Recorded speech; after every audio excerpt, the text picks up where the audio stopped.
Welcome, everyone, and thank you so much for joining me for today's explainer. We are jumping right into a super fascinating piece of source material from Monday, June 22nd. So, the title of today's focus is Divine Provisions in the Spiritual Paradise. And wow, we are going to be unpacking a text that draws in absolutely stark, unmissable contrast when it comes to spiritual nourishment. Like, if you've ever felt totally drained, or maybe you've just wondered what it actually means to be spiritually fed according to this text, well, you're in the right place because this explainer breaks it down perfectly. Okay, let's dive into this. The source text grounds its argument right out of the gate with an incredibly direct prophecy. This is from Isaiah chapter 65, verse 13. It says, "Look, my servants will eat, but you will go hungry." Just pause and listen to the weight of those words. Isaiah is drawing a massive dividing line in the sand right here, basically illustrating the real consequences of our spiritual choices.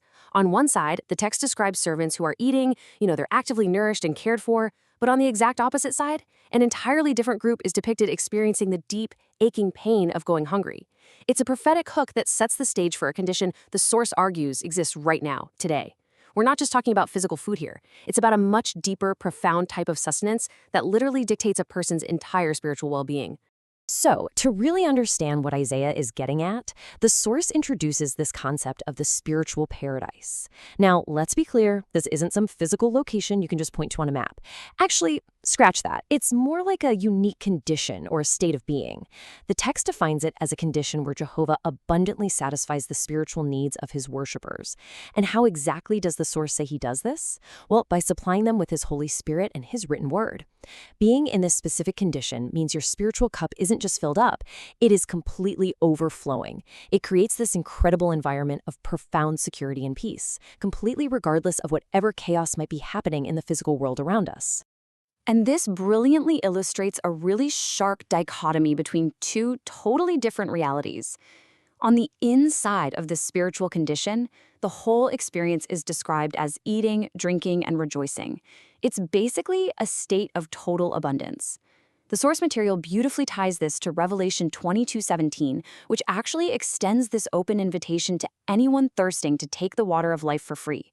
It paints a picture of complete and utter satisfaction. But contrast that with the outside reality. According to Amos 8:11, those on the outside are facing a bleak famine. People are literally going hungry, going thirsty, and suffering shame because their absolute deepest spiritual needs are just going completely unmet. The text is super emphatic that this isn't a famine for physical bread or water. No, it's a profound state of spiritual starvation, a famine for hearing the words of Jehovah. The gap between these two states is just absolute night and day. Let's move to and see how this builds, especially when knowing the stark contrast actually exists. The source text then addresses how this incredible abundance is maintained. It states that Jehovah generously supplies his people with exactly what they need, importantly including that vital spiritual food. To explain this, the source references Joel 2:21-24. That passage paints this really vivid picture of agricultural abundance. Vines and fig trees giving their full yield, and threshing floors just absolutely packed full of grain. In the context of our text, that rich agricultural metaphor represents something so much more critical for us today. It illustrates the active, ongoing, and incredibly generous nature of a creator who makes absolutely sure that his worshipers are never lacking the precise spiritual sustenance required to just thrive. It's essentially an unbroken divine supply chain of spiritual nourishment. So the crucial point is, how does this food actually get to the table?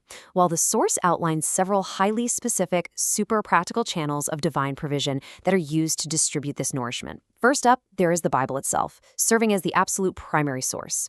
Then we have Bible-based publications that are specifically designed to help explain and apply those scriptures to our everyday lives. The text also highlights the website, which gives us global access to this material at literally any time of day or night. And finally, there are the organized gatherings, so meetings, assemblies, and conventions. You can kind of think of this whole setup as a massive, multi-course spiritual banquet. The text argues that all of these different channels are utilized to ensure the food is always accessible, totally varied, and perfectly tailored to meet the needs of individuals, no matter where they happen to live in the world. Now, what's really interesting about this slide is the real practical takeaway from all these channels, which is their daily impact. You see, this isn't just about grabbing a quick weekly meal or taking a passive approach to faith. The text makes it a point to highlight that individuals can partake of these spiritual provisions every single day. And the direct result of building that daily habit? You actually feel healthier and more refreshed. Think about your own daily routine for a second. Just like your physical body absolutely needs daily calories and hydration to maintain your energy and keep your mind clear, the text suggests your spiritual self requires that exact same kind of daily nourishment to remain strong. By actively engaging with the Bible, diving into the publications, or attending the meetings on a daily or regular basis, a person is actively choosing that state of abundance we discussed earlier. They are consciously choosing to eat, drink, and be refreshed rather than just succumbing to spiritual fatigue. Which brings us to arguably the most important part of our explainer today, the big question. Are you taking advantage of these daily provisions to satisfy your own spiritual hunger? It's one thing to know that a vast, amazing banquet has been prepared and that the table is fully set, right? But it is an entirely different thing to actually pull up a chair and eat. If you've been feeling kind of spiritually tired lately, maybe it's time to take a step back and evaluate which of those provided channels you've been utilizing. The source leaves us with this incredibly reassuring thought, though. These provisions are constantly available. They are right there, waiting to help anyone feel healthier and completely, totally spiritually refreshed. Well, that wraps up our deep dive into today's source material. For more information and to access the actual spiritual food we explored today, please visit jw.org. If you enjoyed this analysis and found these breakdowns helpful, please don't forget to like, share, subscribe, and hit that bell icon so you get notifications every time we release a new explainer. Thank you so much for joining me today. It's been a blast, and I'll see you in the next one.